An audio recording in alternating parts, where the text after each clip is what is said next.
Bonjour ou bonsoir, avec plaisir je vous retrouve sur ce site Ndamli, celui de la victoire. Et aujourd'hui je me suis imposé de traiter la doyenne des équipes sénégalaises, la Jeanne d'Arc de Dakar, qui ne laisse pas insensible. Elle ne laisse pas insensible par son passé. Elle ne laisse pas insensible par sa popularité. S'il existe 4 équipes sénégalaises, ou 3 ou 2, qui aujourd'hui auraient pu vivre de leur popularité, la Jeanne d'Arc est parmi elles.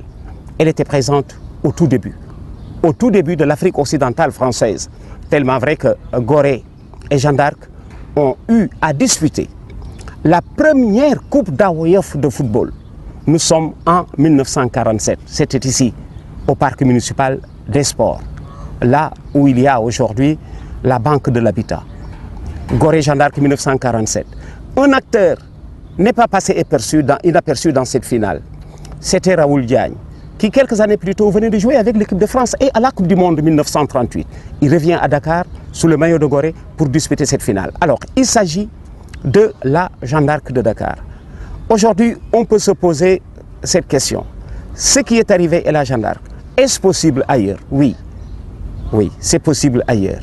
Mais il y a aussi que surtout que certains responsables à la Jeanne d'Arc ont été les grands auteurs de la situation du moment. Cette équipe qui aurait pu et dû vivre de sa popularité est presque scindée aujourd'hui en 2. Les joueurs se posent des questions. Certains dirigeants, pour ne pas tremper dans cette sarabande, ont choisi de se mettre à l'écart.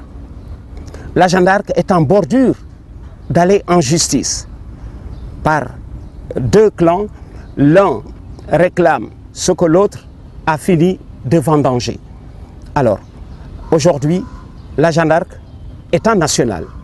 Je dis à quelqu'un, je n'aime pas le terme national, puisque chaque fois qu'on a traité de la Jeanne d'Arc en national, un Sénégalais qui vit sous d'autres cieux n'arriverait pas à situer la Jeanne d'Arc. Parce que celui-là ne sait pas que ce que nous appelons nous national, eh bien c'est simplement la 3e division. La Jeanne d'Arc n'est pas en 2e division, elle est aujourd'hui en 3e division. Et ce que les dirigeants ne comprennent pas, c'est que c'est révolu maintenant l'époque du footballeur fils du club. Jadis,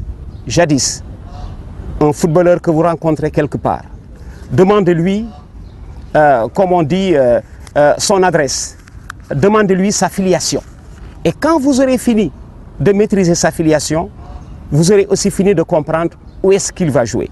Parce que c'était encore l'époque de l'équipe de famille. J'irai jouer là où mon père a joué. J'irai jouer là où mon père a dirigé.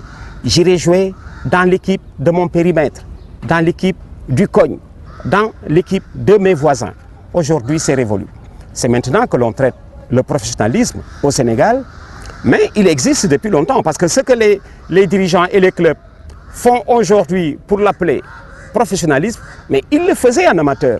Le cachet que les joueurs perçoivent aujourd'hui en pro, ils le percevaient en amateur. C'est vrai que c'était un tout petit peu irrégulier, et c'est à ce moment d'ailleurs que le club était un tout petit peu protégé, puisqu'il n'avait pris aucun engagement vis-à-vis du joueur. Aujourd'hui, la Jeanne d'Arc est entre le marteau et l'enclume. À quel niveau de dirigeants se fier? Ce qui est sûr, ils appartiennent tous à la même entité. Ils nourrissent les mêmes ambitions pour la même entité. Malheureusement, ils ne sont pas sur la même voie du succès. Et voilà comment la Jeanne d'Arc aujourd'hui est écartelée et certainement dispersée. Je parlais de ce joueur qui réagit en professionnel, puisqu'aujourd'hui ce n'est pas sûr que le footballeur, fils d'un ancien joueur de la Jeanne d'Arc, aille jouer à la Jeanne d'Arc. Il ira jouer là où il sent mieux le traitement, parce que le joueur rêve de professionnalisme. Tous rêvent d'aller aujourd'hui en Europe. Alors, vous verrez très mal des footballeurs qui rêvent d'être professionnels en Europe et qui vont, comme on dit, jouer en 3e division où ils ont peu de chances d'avoir de la visibilité. Alors de grâce, ce site va lancer un appel aux dirigeants de la Jeanne d'Arc. Mettez-vous ensemble. Pour cela, qui, comme on dit, aurait tout donné pour le club. Mettez-vous ensemble pour le prestige de la doyenne des équipes sénégalaises, la Jeanne d'Arc de Dakar. Alors qu'ils se mettent ensemble pour sauver ce qui peut l'être encore, c'est-à-dire le club traditionnel, parce que Gorée et Jeanne d'Arc sont aujourd'hui les incarnations du club traditionnel et tous deux d'ailleurs séjournent là où il ne faut pas, puisque l'US Gorée est aussi en deuxième division. Mais je disais à quelqu'un, la deuxième division au Sénégal, ce n'est pas une catastrophe, parce que c'est la pendante de la première. Justement, il y a une deuxième division, parce que tout le monde ne peut pas jouer en première division.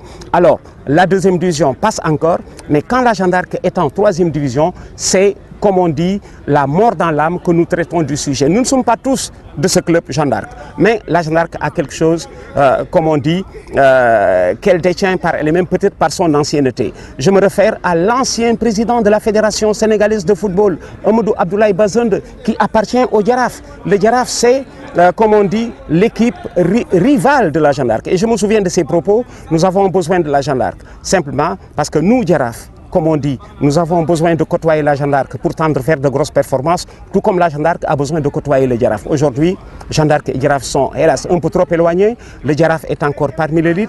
La Jeanne d'Arc est en troisième division. Alors cet appel, c'est pour les dirigeants de la Jeanne d'Arc. Former un noyau dur pour tirer la Jeanne d'Arc de la pénombre. Il y a encore des possibilités de réussir ce pari à condition d'être ensemble. Puisque c'est seulement unis que vous serez fort, beaucoup plus fort, pour donner à la Jeanne d'Arc ce qu'elle mérite, au moins l'aura qu'elle a fini de tisser depuis l'Afrique occidentale française et sa popularité à partir de laquelle elle aurait pu aujourd'hui entretenir ses joueurs les plus professionnels.